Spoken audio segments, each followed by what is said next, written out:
call me Ate Ana. I'm a nurse by profession. And today, I just share sa inyo yung mga kadahilanan kung bakit natin napatutulan ng RH bill from the medical aspect. So, hindi lang naman natin ito tinututulan dahil sadyang religyoso tayo or katoliko tayo.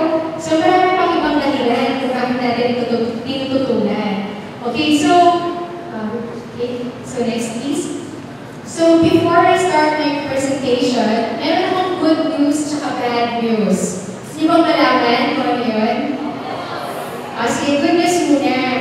Pag nakinig kayo mabuti, hanggang sa pagkatapos ng presentation namin lahat, Dr. Marvin and Dr. Belicer, bawat isa sa inyo makakatanggap nitong chocolate cake na ito na may pistachio ice cream at pistachio within. Gusto niyo ba yun? Okay. Then ang may bad news. Yung bad news naman, balita ko kasi dyan sa loob ng cake na yan, meron daw Rocky Meal. Ano ba yung Rocky Meal? Yung lasa sa daga. So gusto niyo ba? Gusto niyo ba ito? Kahit libre? Wala na lang. Important pa naman yan, balita ko. Anyway, so sige, hindi ko na lang kayo bibigyan nito. So, okay, next please. So ano ba itong cake na ito? Itong cake na ito ay parang din siyang RH bill. Bakit? Kasi pinapalabas nila na maganda ito at makakabuti sa atin. Pero, meron pala siyang lason sa loob. So, kapag sinabi mo kasi pro-RH bill ka, ibig sabihin, sinusuportahan mo ang lahat ng provision ng RH bill. So, linawin lang natin ito. Pero kung anti-RH bill ka, maaaring tinututulan mo lang yung ilan sa mga provision ito. Okay? So, next please. So, 80% of House Bill 4244 is redundant. Bakit? Kasi meron tayong batas na nagtatackle or nag-address ng health ng mga kababaihan. So, meron tayong Magna Carta of Women. At pag inalis mo yung good provisions ng RH Bill, ang matitira na lang ay yung procurement of contraceptives and mandatory sex education. Yun na lang yung matitira. Next please. Okay, next please. Okay, so kung i-compare natin yung reproductive health bill kung nasa kaliwa at yung Magna Carta of Women sa kanan, yung mga provision nila, mapapansin nyo na yung good provisions ng RH bill ay cover na lahat ng Magna Carta of Women na batas na. So, yan, family planning, information and services, maternal, infant and child health, and nutrition, including breastfeeding. Next, please. Prescription of abortion and management of abortion complications, adolescent and youth reproductive health. Next, please. Okay, prevention of HIV and AIDS, elimination of violence against women. Next, please. So, education and counseling of sexuality and reproductive health, meron na rin sa Magna Carta. Next, please. Treatment of breast and reproductive tract cancers and other gynecological conditions and disorders. Okay, prevention and treatment of infertility and sexual dysfunction. Next, please. Reproductive health, education ulit, and mental health aspects of RH here. Next, please. Okay, so nakita natin na yung mga gandang provision ng RH bill ay lahat covered na ng isa pang batas. Okay, so why do we say no to RH bill? Number one, because it causes harm to conceived life. Doon sa nabuong bagong tao. And pangalawa, ito na rin nagkakos ng harm sa mga kababaihan. Next, please. So, meron akong napaka-importante tanong sa inyo. Okay? Next, please. So, when does human life begin? So, kailan ba nagsisimula ang buhay? Sa, ano nung pag-aralan niyo nung biology class? Second year high school yata. Sa conception, very good. Or, ano pang isang tawag natin doon? Fertilization. Galing, tatatanda pa ang natutunan noong high school. Okay, next please. Kilala niyo ba sila? Sila, Representatives Janice Mervin and Edsel Lagman. So, pag sila yung tinanong ninyo kung kailan nagsisimula ang buhay, hindi katulad ninyo, hindi sila agad makakasagot. So, ano bang sabi nila? Next please. Ang RH bill daw ay hindi issue ng kung kailan nagsisimula ang buhay. Pero ito daw ay issue of women's health, population, and poverty and alleviation. So, hindi nila sinasagot yung tanong na yun. And in fact, sa RH Bill, kung babasahin ninyo, walang clear definition ng kung kailan nagsisimula ang buhay. Next, please. At ilan sa mga sumusuporta dito, tulad ni Beth Shoko, para sa kanya, the unborn is not a child. At according naman kay Senator Pia Cayetano, a fetus represents nothing more than a potentiality for life. So yung fetus daw, yung baby sa sinapupunan ng mommy, hindi pa daw yung buhay. Potential pa lang, pwede maging buhay pa lang. Okay? So next please. But according to embryology, okay, life begins at fertilization or the moment the egg cell and the sperm cell. Yun nakita natin kanina sa video. Next please. Okay, so nagagalit na siya. Okay, next please.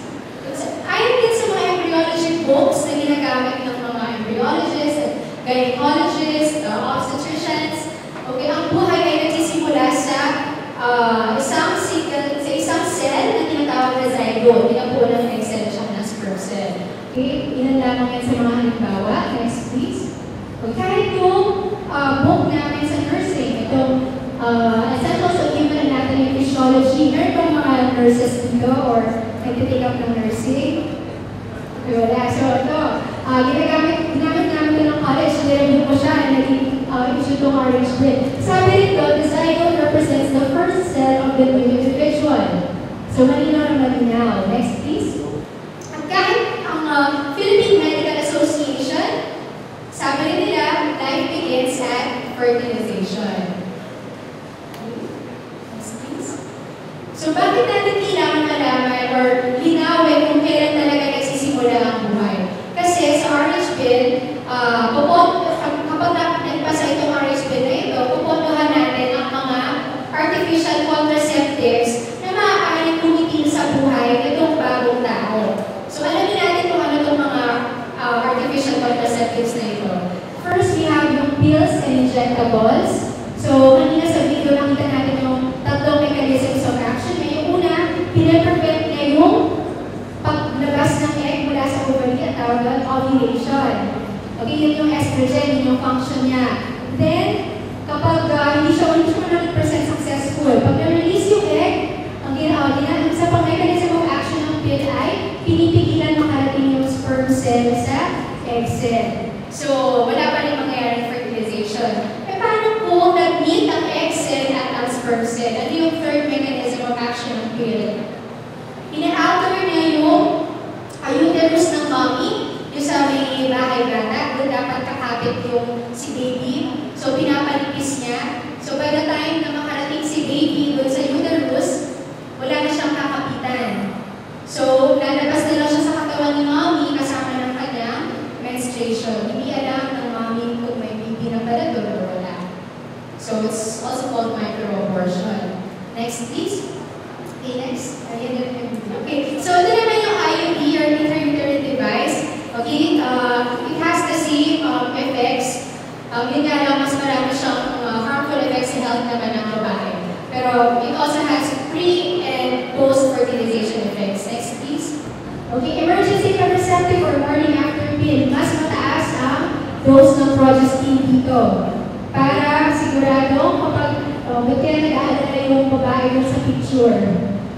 Yan, kadalasan ginagamit kapag nagkamali ng gamit ng contraceptive or nakalimutan or baka hindi niya asawa yung kasama niya. Okay? So, mas mataas yung progestin para pag may nabumang bata, hindi kakapit sa uterus ng babae. Next, please.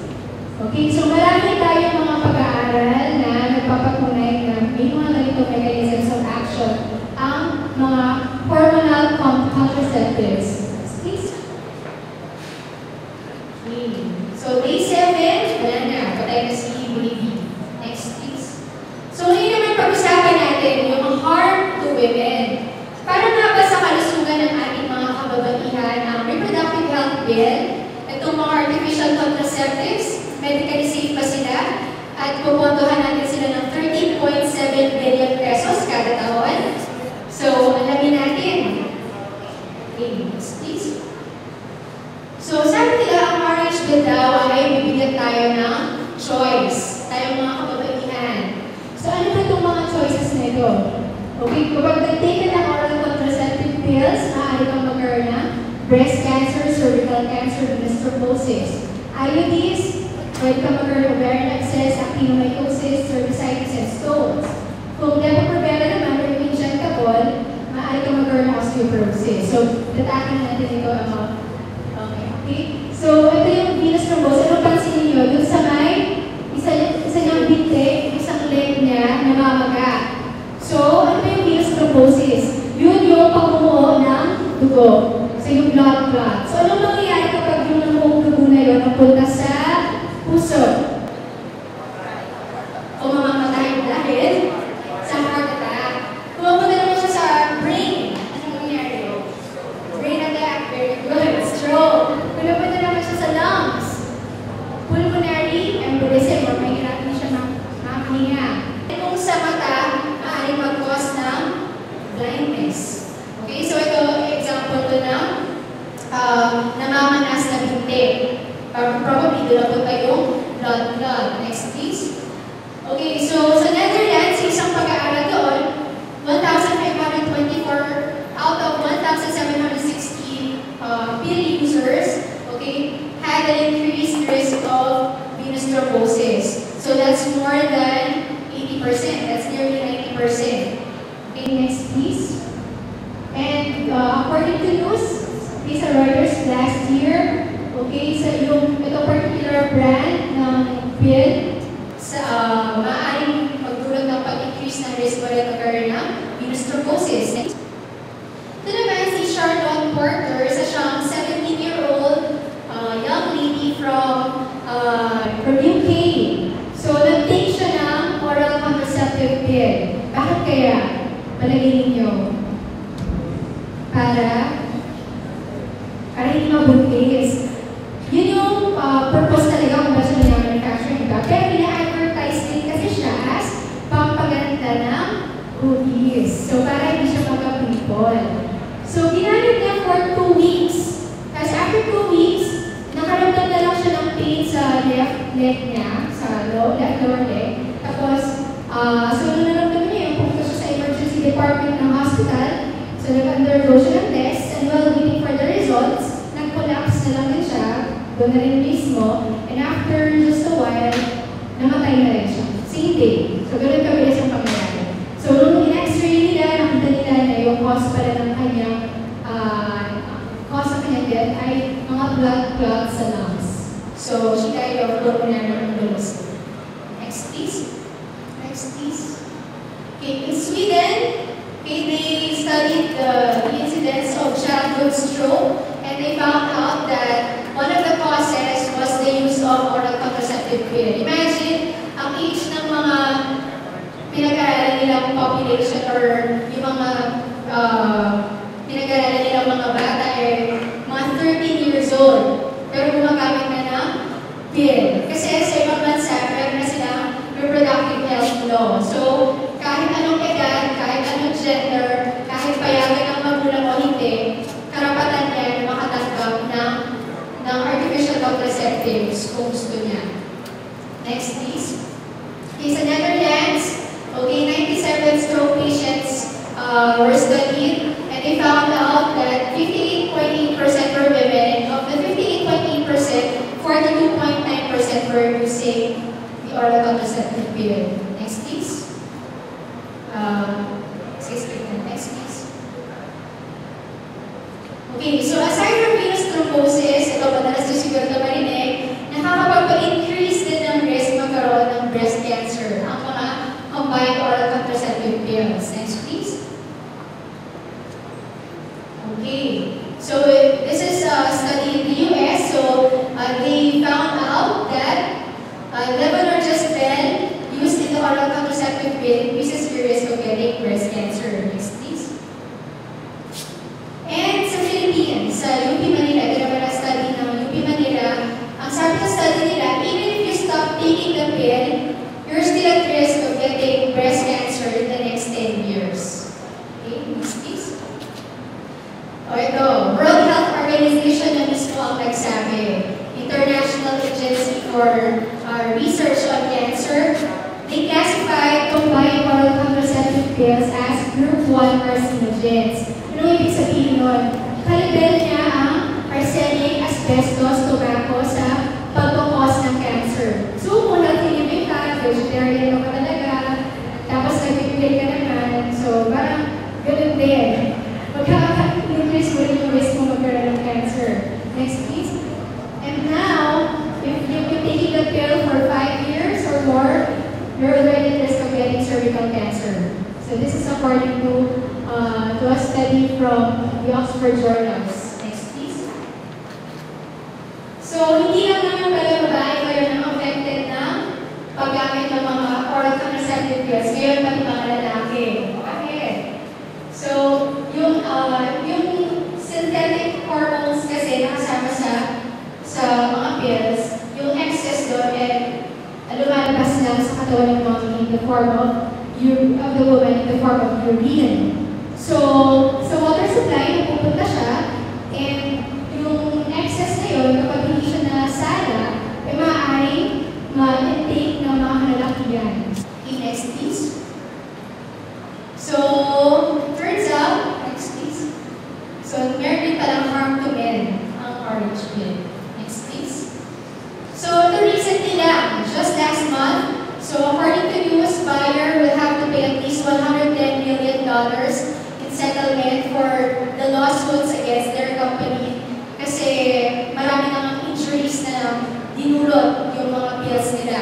So that's just $110 million for the first 500 lawsuits. Right now, we have 11,300 lawsuits pending in the US. So next. So bakit natin kailangan malaman to?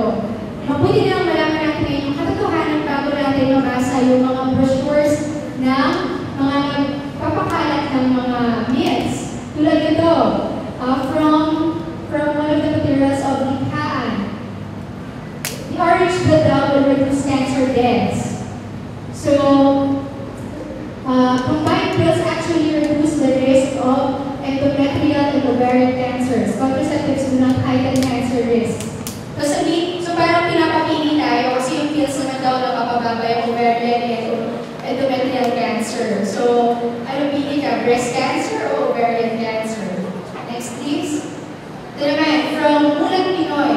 Ang myth for them is contraceptives are dangerous to health and cause cancer. And for them, the fact is, contraceptives do not cause cancer, have been proven safe worldwide, and even lower cancer risk. Pero nakita natin kanina ang daming studies at World Health Organization na mismo ang nagsabi na group 1 carcinogen siya. Next, please. Okay, so ito ba, marami pang ibang side effects ang mga oral contraceptive pills. So ito na sila isa-isa. Now let's talk about the IUD. Okay, next please. So here's a picture of the IUD that migrated to the sigmoid colon. So sa large intestine usually napupunta. Kasi ang IUD iniwan sa katawan ng mom for 5 years, 7 years, usually mga ganun. So next please. Ito naman sa urinary bladder napunta. Next please. Okay, so same here sa large intestines. Next please. Okay, so aside from perforation, another adverse effect of IUD could be infection. So this is a case of a 35-year-old woman. So nagpunta siya sa hospital, akala na may masakit lang yung, meron siya symptoms ng appendicitis, akala na appendicitis lang. But when they check, meron pala siyang bukol sa kanyang ovary, and may nana na rin. So kinailangan alisin yung infected ovary ngayon, and of course, yung appendix din niya, dahil appendicitis din pala talaga siya. Okay, so next please. Then naman, 49 years old na babae na merong IUD for 20 years. Nakalimutan niya yata. So, nagkaroon naman siya ng pneumococcis. So, it's a form of infection na kumalat sa reproductive organs niya. And dahil hindi niya nagapan, kumalat na rin sa dugo niya. So, eventually, this led to her death. Next, please. So, ito naman yung bladder stones. So, di ba yung IUD na nangangapit bahay sa urinary bladder? And of course, meron tayo yung mga our urine has salt crystals. So, nabubuo yun. So, yan. Nag-form siya around the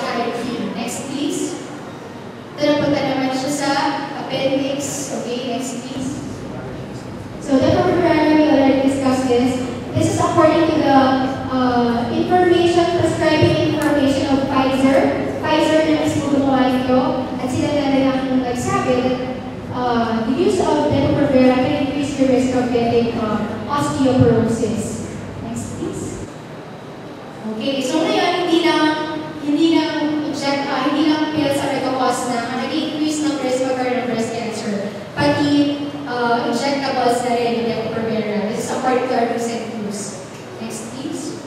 So, according to Ed Salaman, the RH bill will provide medically safe family planning methods. While according to Esperanza Cabral, former DOH chief and also pro-RH, contraceptive pills increase the risk of breast cancer. So, parang silang pro-RH and yet parang hindi nagtutugma yung sinasabi nila. Next, please. Okay, so given mama some contraceptives, do you want her to die of breast cancer? Okay, so now tatanungin ko kayo, medically safe ba ang mga artificial contraceptives na kasama sa RH bill? Pupondohan natin ng 13.7 billion pesos kada taon. Okay, next please. So, alam na. Okay. So, ano bang kailangan ng isang pregnant woman, isang buntis?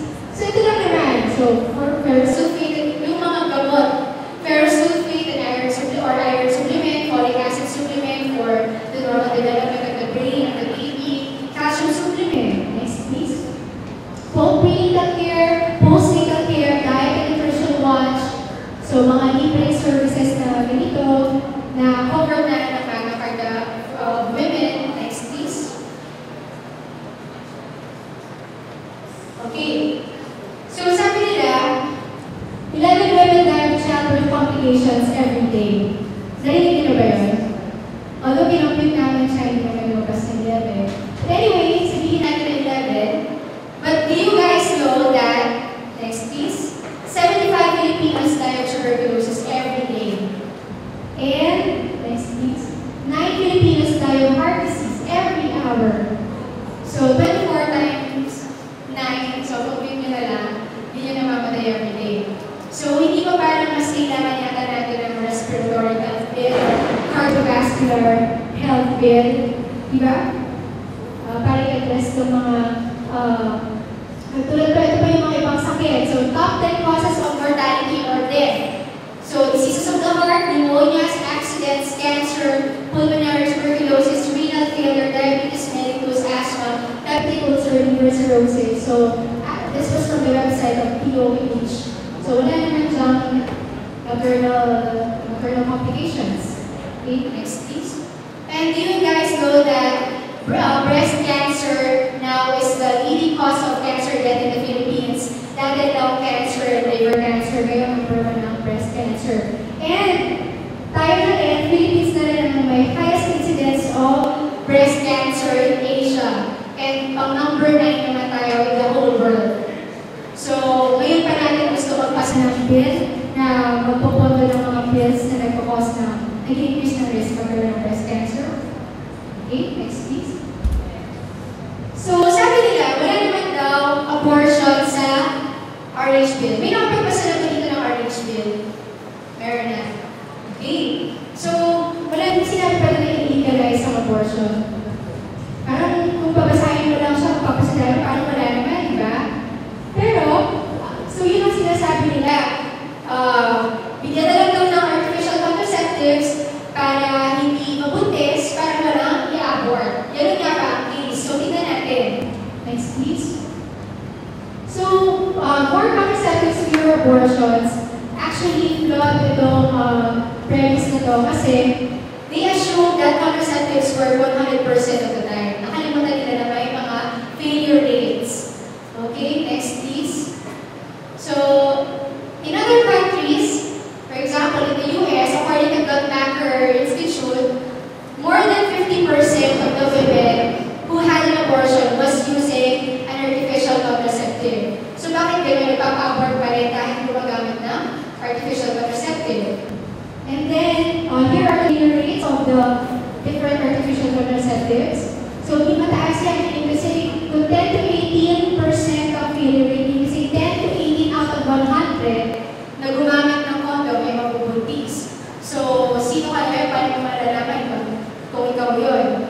Okay? IUD, 2%, okay, and so on.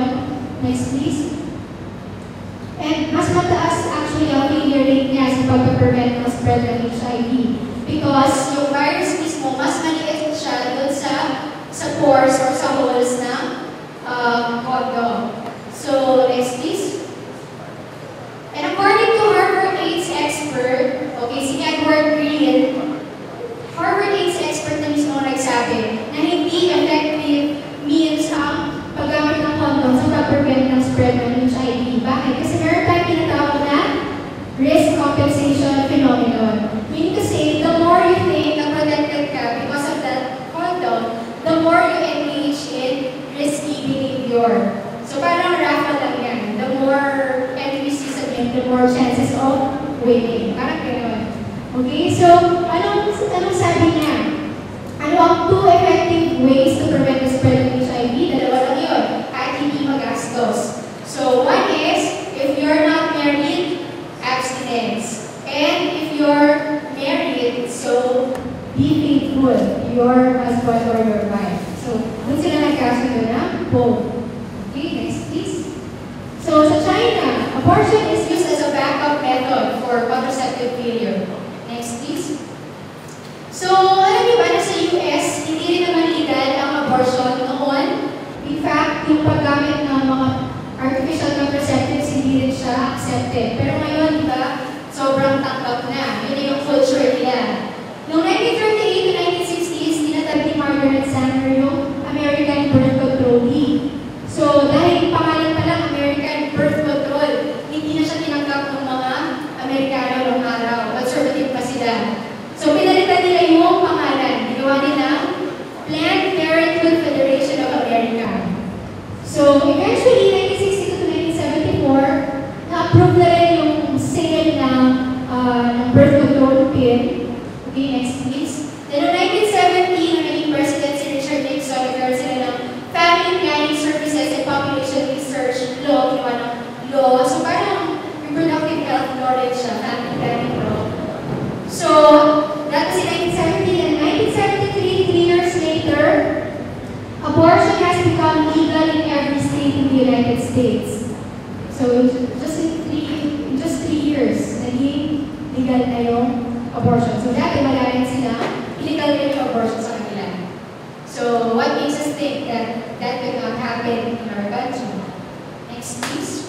And at present, Planned Parenthood is the largest abortion provider in the US. At ngayon, nandito na rin sila sa Pilipinas. They are working with some of our women's groups here. Next, please.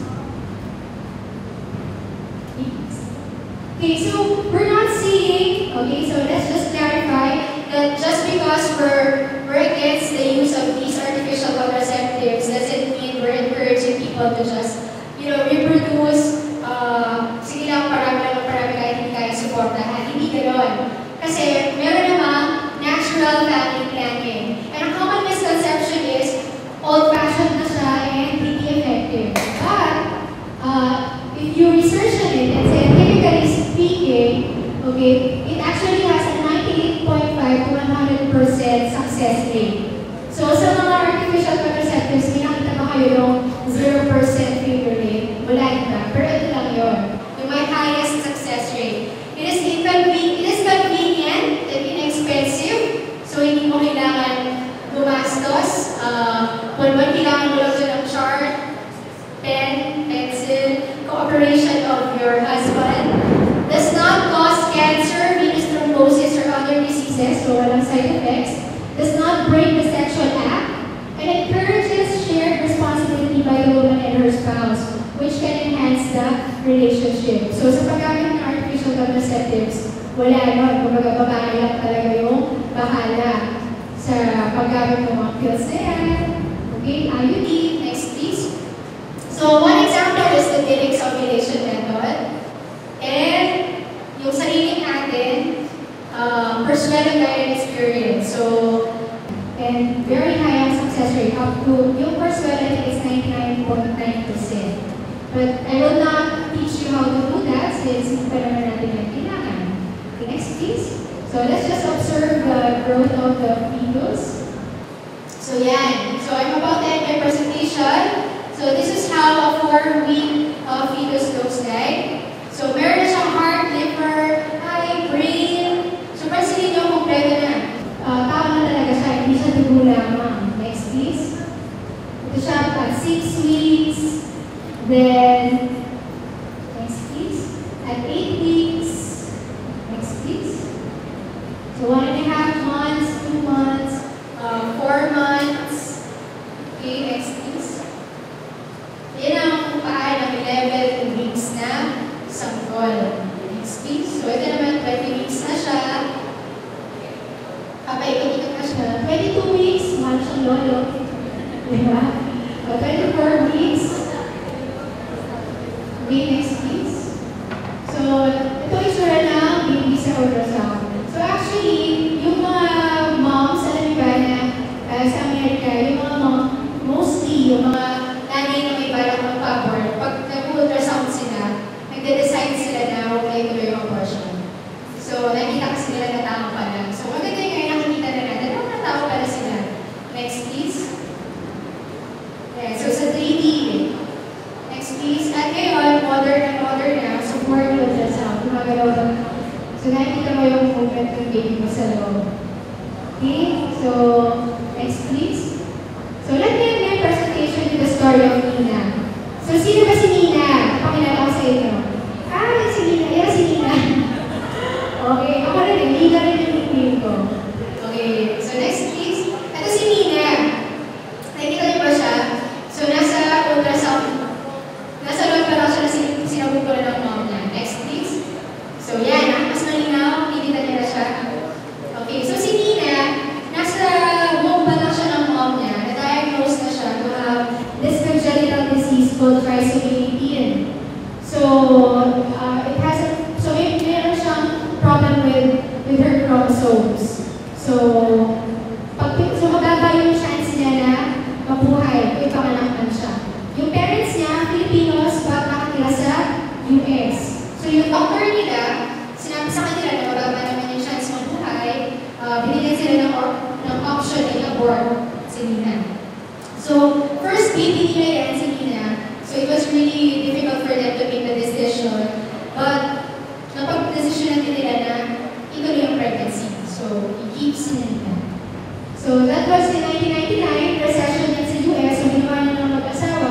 They withdrew their investments. So, in preparation for the birth of Nina. Kasi baka mag-iligtas pa eh.